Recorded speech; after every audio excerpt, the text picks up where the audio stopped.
Child abuse, பெண்களுக்கான பாதுகாப்பு ரொம்ப கம்மியா இருக்குன்னு, இந்த மாதிரியான ஒரு சூழல்ல இந்த மாதிரி வகுப்புகளுக்கு போற மாணவிகளுக்கு என்ன மாதிரியான பாதுகாப்பு இருக்கு? அவங்களுக்கான பாதுகாப்புன்றது முறையா இருக்கா? போகக்கூடிய மாணவிகளோட மனநிலை எப்படி இருக்கு? உலகம் நல்ல இடமா, என் பொண்ணு பாதுகாப்பா இருக்குமான்னு சொல்லிட்டு கேட்டா கண்டிப்பா உலகம் நல்ல இடம் கிடையாது. ஆனா உங்க பொண்ணை நீங்க பாதுகாப்பா வச்சிருக்கணும்னு நினைச்சீங்கன்னா அதுக்கு பலமான மனசை கொடுத்தீங்கன்னா மாத்திரம்தான் பாதுகாப்பா வச்சிருக்க முடியுமே தவிர அது பின்னாடியே போய் போய் பொத்தி பொத்தி வளர்க்கறதுனால வாய்ப்பே கிடையாது. இந்த சமுதாயத்தை எதிர்த்து அந்த பொண்ணு நின்று ஜெயிக்கிறதுக்கு வாய்ப்பே கிடையாது. எங்க கிராமத்துல எல்லாம் பொன் குழந்தைங்க பிறந்தாலே கள்ளிப்பாலை ஊத்தி கொன்னுடுற உலகம். நான் பிறந்தப்போ எங்க அப்பாவுக்கு நீ எந்த ஜென்மத்துல எந்த பாவம் பண்ணியோ பொண்ணை பெத்து வச்சிருக்கிற, உனக்கு இனிமேட்டு இருந்து நிம்மதியே இல்லைன்னு சொல்லிட்டு சொன்னாங்க. எனக்கு 2.5 வயசு எனக்கு இன்னும் ஞாபகம் இருக்குது.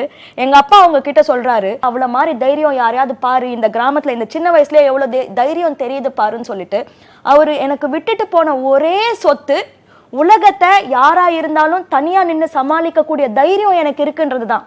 இன்னை வரைக்கும் எவ்வளவு கஷ்டத்தை பார்த்துட்டேன். ஆனா எங்க அப்பாவோட அந்த சொத்து இருக்குது இல்லைங்களா, நான் இது பண்ணியிருக்கேன். இப்ப என் கேள்வி, உங்க பொண்ணு வெளியில போனா அது கிட்ட மிஸ்பிஹேவ் பண்றது ஆம்பளை பையன் தானே. உங்க ஆம்பளை பையனை பிடிச்சி எதுக்கு வீட்டுல போட்டு வைக்க மாட்டேன்றீங்க? நீ வெளில போனா அந்த பொண்ணு கஷ்டப்படும், நீ இருன்னு சொல்லிட்டு திருடுன ஏன் ஜெயில போட மாட்டேன்றீங்க? ஏன் நல்லவளை பிடிச்சி எதுக்கு ஜெயில போடுறீங்க?